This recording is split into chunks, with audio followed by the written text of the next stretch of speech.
sat unopened on my kitchen table for 3 days after Grandpa Joe's funeral. Inside was his last gift to me, the deed to our family's old farm in West Texas. 200 acres of supposedly worthless land that had been in our family for 4 generations. My in-laws couldn't stop talking about what a burden it would be.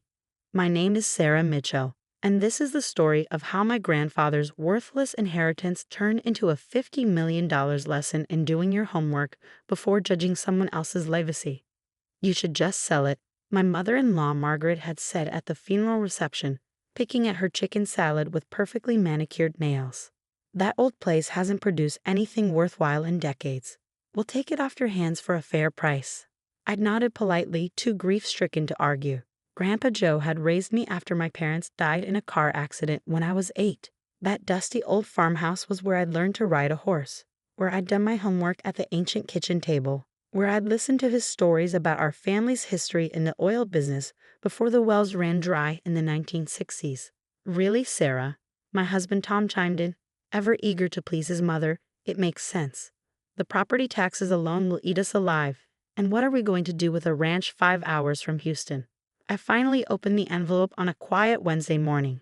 Inside, along with the deed, was a handwritten letter in Grandpa Joe's shaky script. My dearest Sarah, if you're reading this, I've finally gone to join your grandmother and your parents. Don't waste too many tears on me. I've lived a good long life, and I'm leaving you what might turn out to be the most valuable thing I own, if you're smart enough to look deeper than the surface. The farm's been in our family since your great-great-grandfather James Mitchell struck oil there in 1923.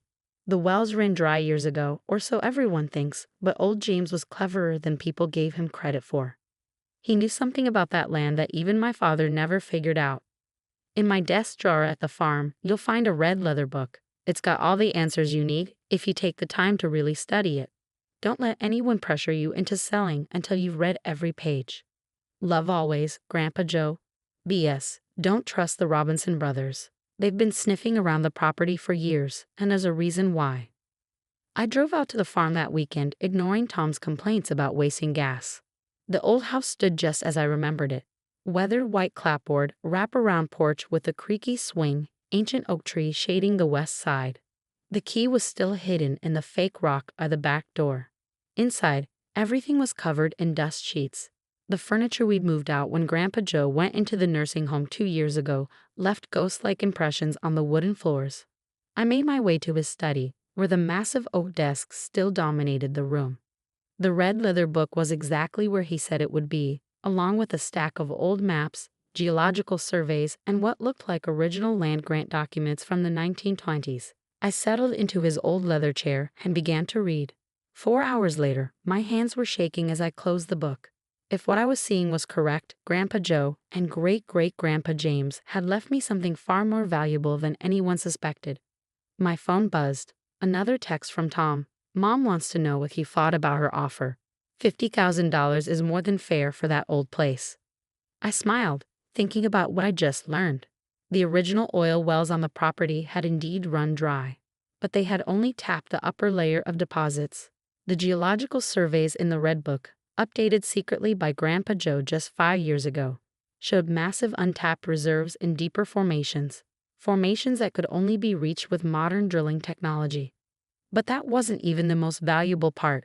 The original mineral rights agreement, which everyone thought had expired in the 1970s, had actually been renewed and expanded by Grandpa Joe through a complex series of legal maneuvers. The rights covered not just our 200 acres, but a vast tract of surrounding land, over 2,000 acres in total. The Robinson brothers, who owned the neighboring ranch, had been trying to buy our property for years. Now I understood why.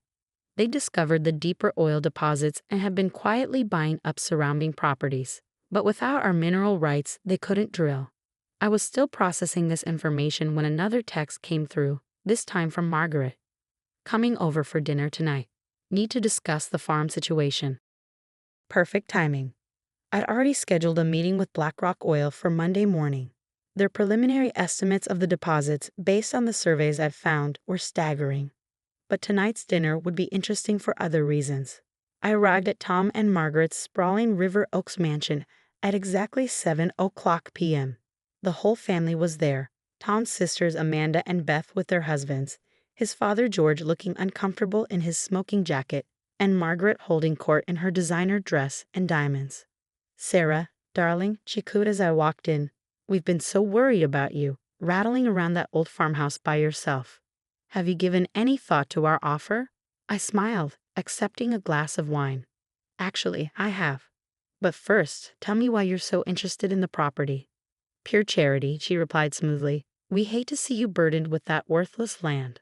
The taxes, the upkeep, it's really not something someone of your background should have to deal with." My background. She never let me forget that I'd grown up on that farm, that I'd attended state school on a scholarship while Tom had gone to Yale, that I was, in her eyes, perpetually inferior. "The Robinsons stopped by yesterday," Tom added. "They're willing to go to $75,000. Really, Sarah, you should consider it." I took a slow sip of wine. "The Robinsons. Interesting. Have they mentioned anything about their recent geological surveys?" The room got very quiet. Margaret's perfectly Botox forehead tried to furrow. "I don't know what you mean," she said carefully. "No. That's odd, because they've spent quite a bit of money surveying the area. They seem very interested in what's about 5,000 feet below the surface." Tom's father, George, suddenly started coughing. He'd made his money in oil. Back in the day, he knew exactly what I was talking about. "Now, Sarah," Margaret began, her voice taking on that condescending tone I'd grown to hate, "you really shouldn't go filling your head with nonsense. That land was played out decades ago. Everyone knows that." I pulled out my phone and pulled up the email I'd received that afternoon from BlackRock Oil. "Everyone might need to revise their assumptions. Would you like to know what they're offering for just the mineral rights?" "This is ridiculous," Tom burst out. "Mother trying to help you, and you're spinning fairy tales about oil wells." I stood up, smoothing my dress. "The meeting's on Monday at 10 a.m. You're welcome to attend, Tom. After all, as my husband, you should be there when they present their final offer. Though you might want to sit down when they get to the number of zeros." "How dare you?" Margaret sputtered. "After all we've done for you." "All you've done," I interrupted quietly, "is treat me like a charity case to married above her station. But Grandpa Joe taught me something valuable. Never judge a book by its cover, or a farm by its surface." I walked to the door, then turned back. "Oh, and Margaret, that $50,000 offer, you might want to add a few zeros. After Monday, the price is going up significantly." The last thing I saw as I walked out was George's face, white as a sheet, as he finally understood exactly what he'd almost let slip through his fingers. The real fun would begin Monday morning. Monday morning dawned clear and bright, a perfect Texas day for changing lives. I arrived at BlackRock Oil's downtown Houston offices at 9:45 a.m., dressed in my best suit, not the outlet mall bargains Margaret always criticized, but a tailored Armani I'd bought specially for this meeting. Sometimes appearances matter. The conference room windows offered a spectacular view of the city skyline. I sat calmly reviewing my documents while waiting for the others to arrive. Right on cue, at 9:55, Tom burst in with Margaret and George in tow. "This is completely unnecessary," Margaret declared, smoothing her designer dress. "I've already spoken to our attorney about contesting the inheritance." "That won't be necessary, Mrs. Carter," a new voice interrupted. James Davidson, CEO of BlackRock Oil, walked in flanked by his executive team. "We've thoroughly reviewed the ownership documents. Ms. Mitchell's claim to both the property and mineral rights is ironclad." I suppressed a smile as Margaret's face went through several interesting color changes. Tom just looked confused, while George, ever the wellman, was studying Davidson with growing comprehension. "Shall we begin?" Davidson suggested, taking his seat at the head of the table. "Ms. Mitchell, we've completed our preliminary surveys based on the data you provided. Would you like me to share the results with your family?" "Please do," I said quietly. "I think I'll find it enlightening." Davidson nodded to his chief geologist, who pulled up a complex 3D imaging display of the land beneath my farm. "What you're looking at," he explained, "is one of the largest untapped oil deposits we discovered in Texas in the last decade. Conservative estimates put the recoverable reserves at over 100 million barrels." The room went deadly quiet. George let out a low whistle. He knew exactly what those numbers meant. But the wells ran dry years ago," Tom protested weakly. "The surface wells, yes," the geologist agreed. But your wife's great-great-grandfather was quite clever. He suspected the existence of deeper deposits but lacked the technology to reach them. The original wells were essentially a smokescreen, allowing him to secure mineral rights to a much larger area, while everyone thought the land was worthless. I pulled out Grandpa Joe's red leather book. He documented everything in here: the geological formations, the legal strategies, even the long-term plan. My grandfather updated the surveys and quietly renewed the rights every decade, waiting for drilling technology to catch up with his great-grandfather's vision. The mineral rights, George said slowly, how far do they extend? Davidson smiled. That's the truly brilliant part. The original agreement covers not just the Mitchell farm, but a 2,000-acre radius, including, I believe, the land recently purchased by the Robinson brothers. Margaret's perfectly lined lips formed a small O of shock. The Robinsons had spent millions buying up surrounding properties, never realizing that without my mineral rights, their investments were virtually worthless. Our initial offer, Davidson continued, sliding a folder across the table, is $50 million for a 30% stake in the development rights, with an additional 15% of ongoing production royalties. Tom actually fell back in his chair. Margaret grabbed the folder with trembling hands, her eyes widening as she read the details. Of course, Davidson added, the Robinsons have also made inquiries, but we prefer to work with the actual rights holder. He smiled at me.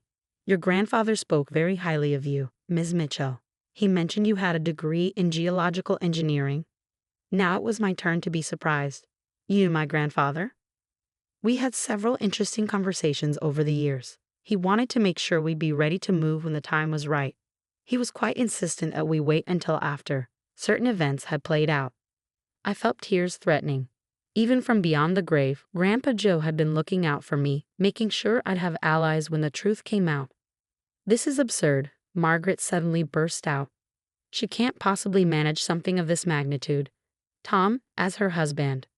Actually, I interrupted, according to Texas inheritance law and the specific terms of my grandfather's will, the property and mineral rights are mine alone. Tom has no legal claim to them. I turned to my husband, seeing him clearly perhaps for the first time. Though we should probably discuss that, along with some other aspects of our relationship. The next few hours were a blur of lawyers, paperwork, and increasingly desperate attempts by Margaret to regain control of the situation. But the documentation was perfect. Grandpa Joe and his father before him had made sure of that.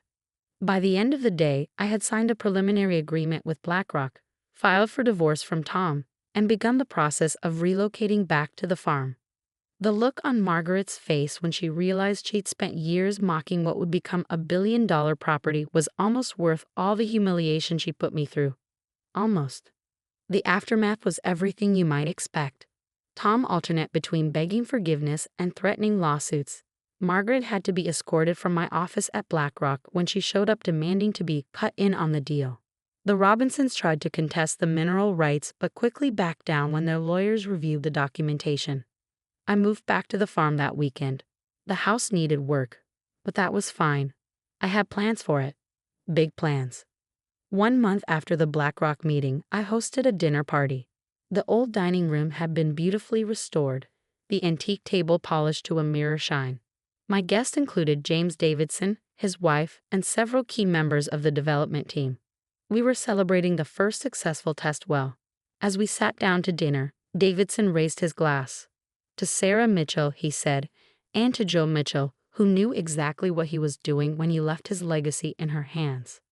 Later that evening, as I sat on the porch swing watching the sunset paint the sky in shades of pink and gold, I opened Grandpa Joe's red book again. A loose page fell out, one I somehow hadn't noticed before. The handwriting was shaky but clear. Sarah. By now you've discovered what the land is really worth. But that's not the most valuable thing I'm leaving you. The real inheritance is the lesson. Never let anyone tell you what you're worth. Your great-great-grandfather knew it when everyone thought you was crazy for buying this worthless land. I knew it when I watched you grow up into someone who could handle this responsibility. And now you know it too. They'll try to take it from you, of course. The Robinsons, the in-laws, maybe even Tom. But you're a Mitchell. We don't give up what's ours, and we don't let others define our worth. Make it count, sweetheart. Love, Grandpa Joe. 6 months later, The first production well went online. Standing at the site, watching the machinery pump liquid gold from deep beneath the earth, I thought about worth. The worth of land, of family legacy, of self-respect. Margaret still lives in River Oaks, though she's been notably absent from social events since the story broke. Tom moved to California with his new girlfriend. The Robinsons sold their properties at a loss and retired to Florida. And me, I split my time between Houston, where I oversee our partnership with BlackRock, and the farm, which I've restored to its former glory. The house is filled with light and life again, just as Grandpa Joe would have wanted. Last week, I hosted a group of female engineering students from Texas A&M, showing them around the operation and sharing what I've learned about the oil business and about life. The land looks pretty ordinary, one of them commented, gazing out over the seemingly empty plains. I smiled, remembering another time someone had judged by appearances. That's the thing about worth, I told her. Sometimes you have to dig deep to find it, but it's always there, waiting to be discovered. The Mitchell Farm is now the centerpiece of one of the most productive oil developments in Texas. The initial wells exceeded even BlackRock's optimistic projections, and our partnership has expanded to cover the entire mineral rights area. But the real story isn't about oil or money. It's about legacy, about seeing beyond the surface, about standing up to those who would define your worth by their own limited vision.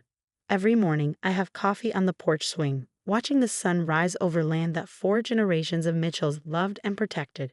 The oil pumps work